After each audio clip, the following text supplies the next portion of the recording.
प्रियंका और कृष्णा प्यार की पींगें भर रहे थे। दोनों का प्यार दोस्तों के बीच चर्चा का विषय बन गया था। कृष्णा तिवारी की उम्र जहां 25 वर्ष थी, वहीं प्रियंका श्रीवास 21 साल की थी।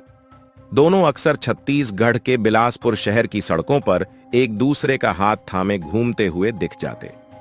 कृष्णा उसे अपनी बुलेट मोटरसाइकिल पर भी घुमाता था। दोनों का प्रेम परवान चढ़ रहा था। कृष्णा तिवारी उर्फ डब्बू मूलत कोनी बिलासपुर का रहने वाला था और प्रियंका पास के ही बिल्हा शहर के मुढ़ीपार गांव की थी। वह बिलासपुर में अपने मौसा जोगीराम के यहां रहकर बीए फाइनल की पढ़ाई कर रही थी। एक दिन कृष्णा ने शहर के विवेकानंद गार्डन में घूमते घूमते प्रियंका से कहा, प्रियंका, आज मैं तुमसे एक बहुत खास बात कहने जा रहा हूं, जिसका शायद तुम्हें बहुत समय से इंतजार होगा। क्या? प्रियंका ने स्वाभाविक रूप से कहा। मैं तुमसे शादी करना चाहता हूं। कृष्णा बोला। मैं चाहता हूं कि हम दोनों शादी कर लें या फिर घर परिवार से कहीं दूर भाग चलें। नहीं नहीं, मैं भागकर शादी नहीं कर सकती। वैसे भी अभी मैं पढ़ रही हूं। शादी होगी तो मेरे माता पिता की सहमति से ही होगी। तब तो प्यार भी तुम्हें मम्मी पापा की आज्ञा लेकर करना चाहिए था। कृष्णा ने उसकी खिल्ली उड़ाते हुए मीठे स्वर में कहा, देखो, प्यार और शादी में बहुत बड़ा फर्क है। तुम मुझे अच्छे लगे तो तुमसे दोस्ती हो गई और फिर प्यार हो गया। प्रियंका ने सफाई दी। अच्छा, यह तो बड़ी कृपा की आपने हुजूर। कृष्णा ने विनम्र भाव से कहा, अब कुछ और कृपा बरसाओ, मेरी यह इच्छा भी पूरी करो। देखो डब्बू, तुम मेरे पापा को नहीं जानते। वह बड़े ही गुस्से वाले हैं। मैं मां को तो मना लूंगी, मगर पापा के सामने तो बोल तक नहीं सकती। वो तो, अरे बाप रे। कहते कहते प्रियंका की आंखें फैल गईं और चेहरा सुर्ख हो उठा। प्रियंका, तुम कहो तो मैं पापा से बात करूं या फिर उनके पास अपने पापा को भेज दूं। मुझे यकीन है कि हमारे खानदान रुतबे को देखकर तुम्हारे पापा जरूर हां कह देंगे। बस तुम अड़ जाना। कृष्णा ने समझाया। देखो कृष्णा, हमारे घर के हालात, माहौल बिल्कुल अलग हैं। मैं किसी भी हाल में पापा से बहस या सामना नहीं कर सकती। तुम अपने पापा को भेज दो, हो सकता है बात बन जाए। प्रियंका बोली। और अगर नहीं बनी तो? कृष्णा ने गंभीर होते हुए कहा। नहीं बनी तो हमारे रास्ते अलग हो जाएंगे, इसमें मैं क्या कर सकती हूं? प्रियंका ने जवाब दिया। एक दिन कृष्णा तिवारी के पिता लक्ष्मी प्रसाद तिवारी प्रियंका श्रीवास के पिता नारद श्रीवास से मिलने उनके घर पहुंच गए। नारद श्रीवास का एक बेटा और 2 बेटियां थीं। वह किराने की एक दुकान चलाते थे। लक्ष्मी प्रसाद ने विनम्रता पूर्वक अपना परिचय देते हुए कहा, भाई साहब, मैं आपसे मिलने बिलासपुर से आया हूं। आपसे कुछ महत्वपूर्ण बातचीत करना चाहता हूं। नारद श्रीवास ने उन्हें ससम्मान घर में बिठाया और खुद सामने बैठ गए। लक्ष्मी प्रसाद तिवारी हाथ जोड़कर बोले, मैं आपके यहां आपकी बड़ी बेटी प्रियंका का अपने बेटे कृष्णा के लिए हाथ मांगने आया हूं। यह सुनकर नारद श्रीवास आश्चर्यचकित होकर लक्ष्मी प्रसाद की ओर ताकते रह गए। उनके मुंह से बोल नहीं फूट रहे थे। तब लक्ष्मी प्रसाद बोले, भाई साहब, मेरे बेटे कृष्णा को आपकी बिटिया पसंद है। हालांकि हम लोग जाति से ब्राह्मण हैं, मगर बेटे की इच्छा को ध्यान में रखते हुए आपके पास चले आए। आशा है आप इनकार नहीं करेंगे। यह सुनकर नारद श्रीवास के चेहरे का रंग बदलने लगा। उन्होंने लक्ष्मी प्रसाद से कहा, देखो तिवारी जी, आप मेरे घर आए हैं, ठीक है, मगर मैं अपनी बिटिया का हाथ किसी गैर जातीय लड़के को नहीं दे सकता। मगर भाई साहब, अब समय बदल गया है। मेरा आग्रह है कि आप घर में चर्चा कर लें। बच्चों की खुशी को देखते हुए अगर आप हां कर देंगे तो यह बड़ी अच्छी बात होगी। लक्ष्मी प्रसाद ने सलाह दी।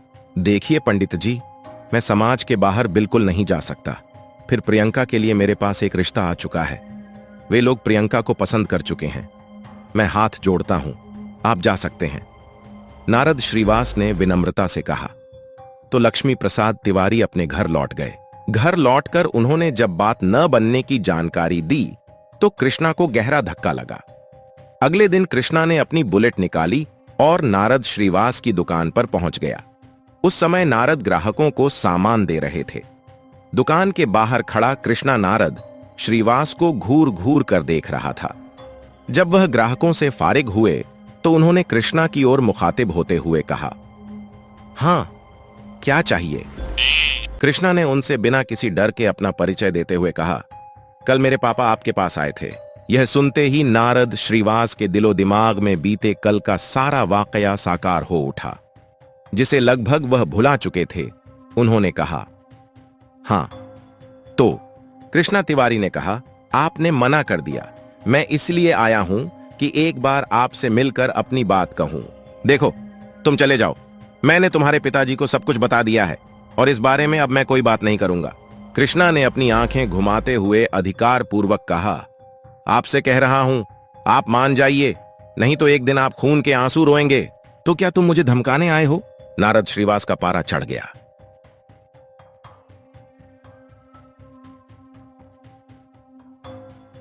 धमकाने भी और चेतावनी देने भी आप नहीं मानोगे तो अंजाम बुरा होगा।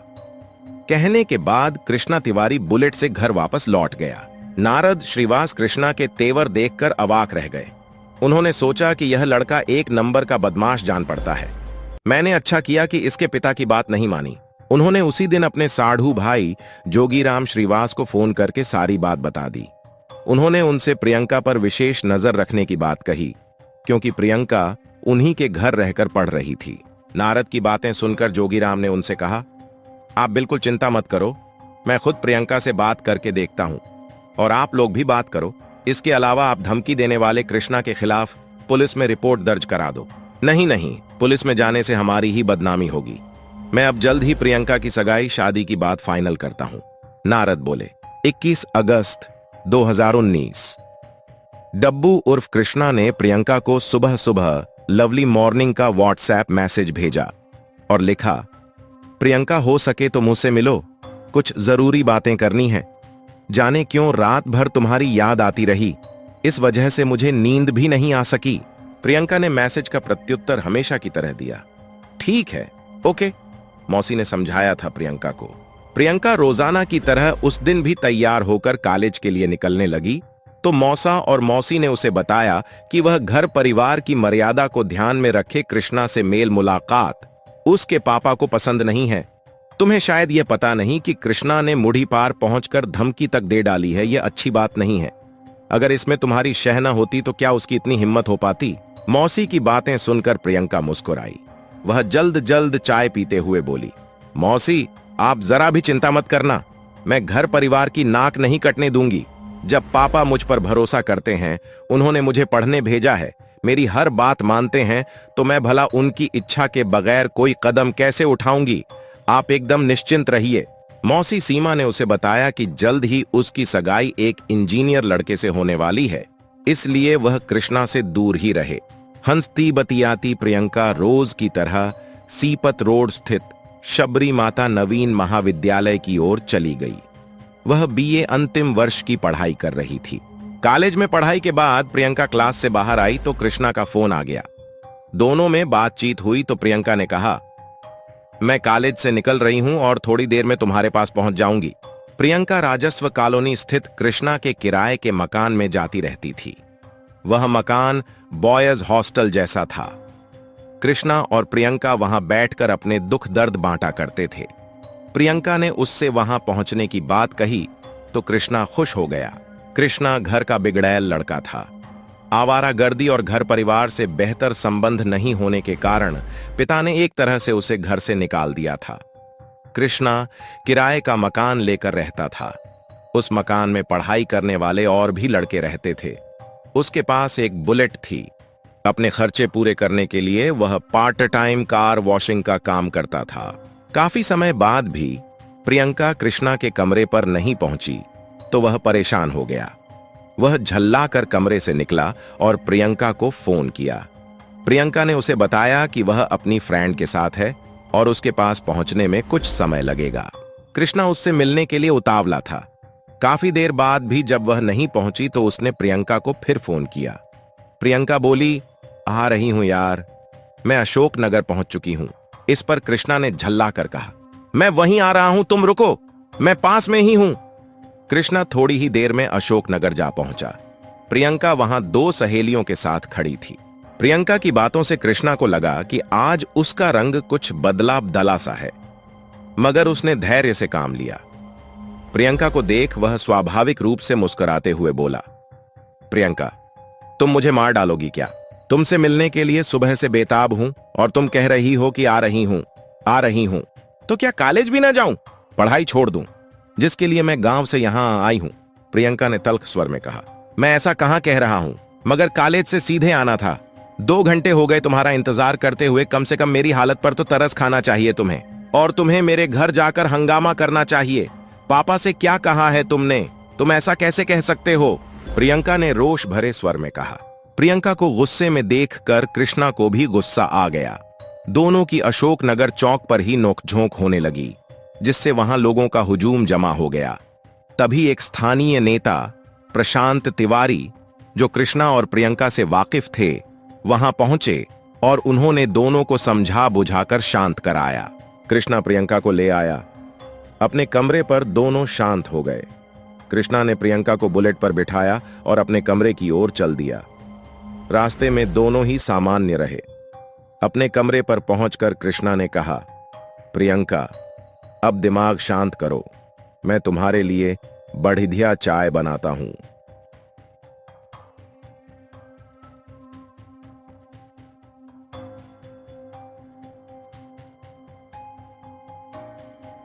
यह सुनकर प्रियंका मुस्कुराई, यार, मुझे भूख लग रही है और तुम बस चाय बना रहे हो। इसके बाद कृष्णा पास के एक होटल से नाश्ता ले आया। दोनों प्रेम भाव से बातचीत करते करते कब फिर से तनाव में आ गए, पता ही नहीं चला। कृष्णा ने कहा, तुम मुझसे शादी करोगी कि नहीं? आज मुझे साफ साफ बता दो। प्रियंका ने स्पष्ट शब्दों में कहा, नहीं, मैं शादी घर वालों की मर्जी से ही करूंगी।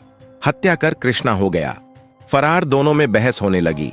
उसी दौरान बात बढ़ने पर कृष्णा ने चाकू निकाला और प्रियंका पर कई वार कर उसे गंभीर रूप से घायल कर दिया। खून से लथपथ प्रियंका को मरणासन्न छोड़कर वह वहां से भाग खड़ा हुआ।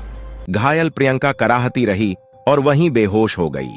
हॉस्टल के राकेश वर्मा नाम के एक लड़के ने प्रियंका के कराहने की आवाज सुनी तो वह कमरे में आ गया। उसने गंभीर रूप से घायल प्रियंका को बिस्तर पर पड़े देखा तो तुरंत स्थानीय सरकंडा थाने में फोन करके यह जानकारी थाना प्रभारी जयप्रकाश गुप्ता को दे दी।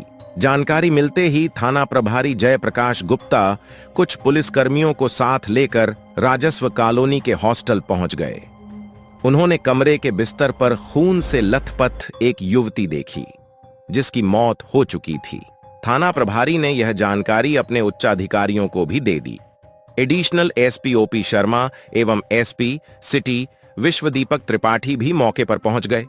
दोनों पुलिस अधिकारियों ने मौका मुआयना करने के बाद उसकी लाश पोस्टमार्टम के लिए भेजने के आदेश दिए। अधिकारियों के जाने के बाद थाना प्रभारी ने प्रियंका की लाश पोस्टमार्टम के लिए भेज दी। हॉस्टल के लड़कों से पता चला कि जिस कमरे में प्रियंका की हत्या हुई थी वह कृष्णा का है। प्रियंका के फोन से पुलिस को उसकी मौसी और पिता के फोन नंबर मिल गए थे, लिहाजा पुलिस ने फोन करके उन्हें अस्पताल में बुला लिया। प्रियंका के मौसा मौसी और माता पिता ने अस्पताल पहुंचकर लाश की शिनाख्त प्रियंका के रूप में कर दी। उन्होंने हत्या का आरोप बिलासपुर निवासी कृष्णा उर्फ डब्बू पर लगाया। पुलिस ने कृष्णा के खिलाफ हत्या की रिपोर्ट दर्ज कर उसकी खोजबीन शुरू कर दी। उसका मोबाइल फोन स्विच्ड ऑफ था। पुलिस को पता चला कि वह रायपुर से नागपुर भाग गया है। थाना प्रभारी जयप्रकाश गुप्ता व महिला एसआई गायत्री सिंह की टीम आरोपी को संभावित स्थानों पर तलाशने लगी। पुलिस ने कृष्णा के फोटो नजदीकी जिलों के सभी थानों में भी भेज दिए थे। सरकंडा से करीब 25 किलोमीटर दूर स्थित मुंगेली जिले के थाना सरगांव के एक सिपाही को 23 अगस्त 2019 को कृष्णा तिवारी सरगांव चौक पर दिख गया। उस सिपाही का गांव आरोपी कृष्णा तिवारी के गांव के नजदीक ही था, इसलिए सिपाही को यह जानकारी थी कि कृष्णा मर्डर का आरोपी है और पुलिस से छिपा घूम रहा है। लिहाजा वह सिपाही कृष्णा तिवारी को हिरासत में लेकर थाना सरगांव ले आया। सरगांव पुलिस ने कृष्णा तिवारी को गिरफ्तार करने की जानकारी सरकंडा के थाना प्रभारी जयप्रकाश गुप्ता को दे दी। उसी शाम सरकंडा थाना प्रभारी कृष्णा तिवारी को सरगांव से सरकंडा ले आए। उससे पूछताछ की गई तो उसने प्रियंका की हत्या करने का अपराध स्वीकार कर लिया। उसकी निशानदेही पर पुलिस ने घटनास्थल से एक चाकू भी बरामद किया जो 3 टुकड़ों में था। कृष्णा ने बताया कि हत्या करने के बाद वह बुलेट से सीधा रेलवे स्टेशन की तरफ गया। उस समय उसके कपड़ों पर खून के धब्बे लगे थे। उसके पास पैसे भी नहीं थे। स्टेशन के पास अनुराग मानिकपुरी नाम के दोस्त से उसने 500 रुपए उधार लिए और रायपुर की तरफ निकल गया। कृष्णा तिवारी उर्फ दब्बू से पूछताछ कर पुलिस ने उसे 24 अगस्त 2019 को मुख्य न्यायिक दंडाधिकारी बिलासपुर के समक्ष पेश किया, जहां से उसे जेल भेज दिया गया।